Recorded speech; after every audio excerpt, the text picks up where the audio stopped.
Mama m bụ onye nkuzi, papa m bụ lecturer na university yotago, and papa m mara mma nwoke ọ sị m nne. So ka papi ya bidolo na-akwụghalị maka na papi ya mara mma nwoke, ụmụasa na-esoghelie, ụmụ agbọghọbịa na university na-esoghelie yotago, ma ọ chọrọ a na-enye ọ sị m nne. Ka mami ya gbala maka mgbe ụfọdụ ọ nata wit uli ọnụ na-akwụ ya, mgbe ụfọdụ ọ nata wit ọpante na-akwụ ya, mgbe ụfọdụ ọ nata wit so many things. Mami ya dịketa ihe a sị na ya kwọrọzi, ọ sị bụ na a na-akwụ papi ezigbo ụgwọ mana ị ga-ada afọ ya n'aka maka na ọ na-achụ nwaanyị. Ọ sị m ife a na-eselefe kwa mbọsị fa na-edozili ha, na-ayọ ha biko ha gbasara maka na ọ mụtara ya na nwanne ya nwoke si bụ ọka fadị. Ha wee bido na-ese.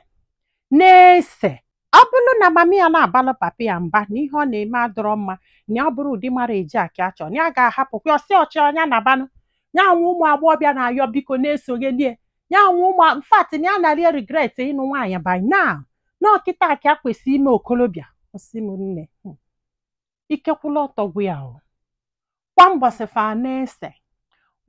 fa na-ese segide.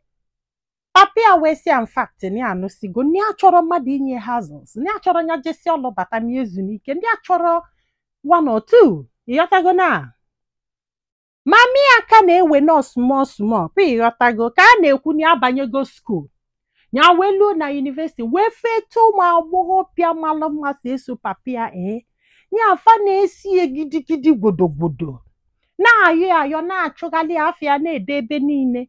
Papi ya dozisi onwe ya etu ọgba pafum ife ya ọ na-amasọ mma. Ọ sị m ya wee sị na mami ya nwerọkwa chance. Ihe a wutie nne ya marọ ka a ga-esi gwa mami ya ka ọ ka mụọ down, mana mami ya gụkwula akwụkwọ si na ya chọrọ ụdị life afọ ịghọta kịta ka a manejile gwa ya si ya na ọ ma mmenwukwe n'ihe a na nne ka o si do na skuul. Ọ sị m nne na ụfọdụ ụmụ agbọghọbịa na-abịa sef na-enye ya gift, na-epe eti ya, na-emeli ife niile just to talk to papi ya. So maka na papi ya do popular, o wee jee na customary court si na ya chọrọ ịgbasa nwunye ka ọ lụrụ ebe afọ na ndị mmadụ masị ya ịghọta na.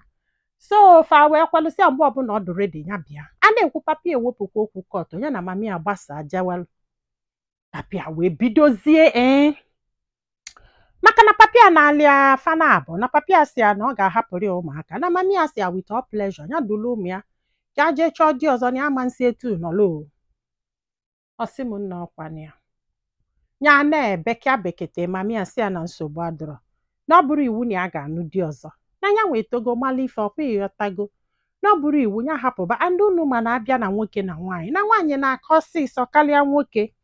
So fa na papa ha bili ya luo na skuul a na-achụghalị papi ya ka ijiji na onwe this particular beautiful si m mfu this girl na ọ malụ gbogbo wee mazia papi ya ka gọm na-esogheli papi ya na nyanwa nia bi na skuul dute etu papi ya si bido na-akpọta ụmụ agbọghọbịa n'ụlọ ịmagolo iwo ya wesị papi ya na ya chọrọzi n'ebe a ya chọrọ ịchọta ụlọ ka bili n'akụkụ skuul.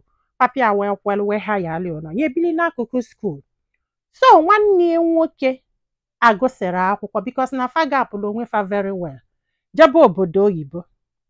Ọ sị m nna ọkwana ya na-etopụta n'ụbụrụ nwa agbọghọbịa na ya malụ mma di bido bịabalị ya di nke bịalị ya jụọ ya ma papi ya na mami ya nọ tugeda ya sị fa na fa nọrọ tugeda onye afọ ejewel. Ụmụ nwoke na-atọ ya lọvụlụ ya chọrọ ịnụ bịagolo si na ya ga-anụ ya gwakwara afa na mami ya na papi ya ebiro tugeda fa ejewelụ, fa akọbazie mmanya nke nwa akọgidezie fa ama mkpọzi gị ịkpọzi afa fa ama pik ya wee jewe gwa mami ya na-ebe. Mami ya wee sị ya na onye ga-anụ gị ga-anụ gị, ọsọgodi ya bụ na nne gị na nna gị anọrọsị, ọsọgodi ya bụ na fa gbasara agbasa ya nwere ndị afọ bịa nọ na fa bụrụ die. Papi ya wee sị ya na o nwere ife ya nwere ike ime about it. Ya wee sị papi ya na nke kasị njọ bụ na na gị na nwa agbọghọbịa bizi na be gị because na papia na one of the lady bizi na bie. Kedu ka nwoke bịala ịnụ ya ga-esi wee nụbịa? Ọ sị m nne na ndị achọ dị ịma especially papia ọ na-ebili onwe ya life na-akọla onwe ya ọzọ. Na ọ na-ewute mami ya mana o nwere choice o. Ọ sị m nne na o nwere this guy fụlụ ya nọ na bọsị ọ fụlụ ya ya just ya na papia basị ya mbanya na-ebe akwa. O wee fịa wee jụbịa ife beautiful lady dị ebele ụdị akwa na-aga na main road ịmago onu nya wee ịmagolo mebezie nie ka o bu di ya mma ya bata moto buzieli eje ebe falili nni jụbazi anya ajụjụ nya wee kọbali ya kọsịalị ọsịa o nne aghọtakwara na ọ bụrụ mmadụ niile ga-aghọta dị uto na mama nyanwa na papa nyanwa gbasapụrụ. So the guy ghọtalụ very well nyanya ya wee kwụba o from ikwu the guy sị na ya ga-anụ ya. Ọ sị m nne nya wee je wee gwa papa ya na mami ya maka na ya yọkatago ha bịa together cha ha kwụsị nzuzu cha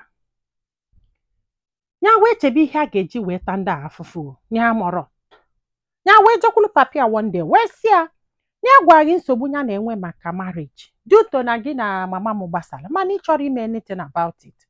Nya gwa nwunye gị gịnị ha gbasago mana unu achọrọ ime anything about it because of that na afụgo nwoke ọzọ ga-anụ ya and nafa ga-eje gba akwụkwọ na court n'ụba di na nwunye. N'ọnya bụ ife ha plan goro ndị a nwere ike ịgwa unu date nwee ike mi agwa n'unu date mana ha decide go na court wedding. Papia sị ya na nke a ama mmekene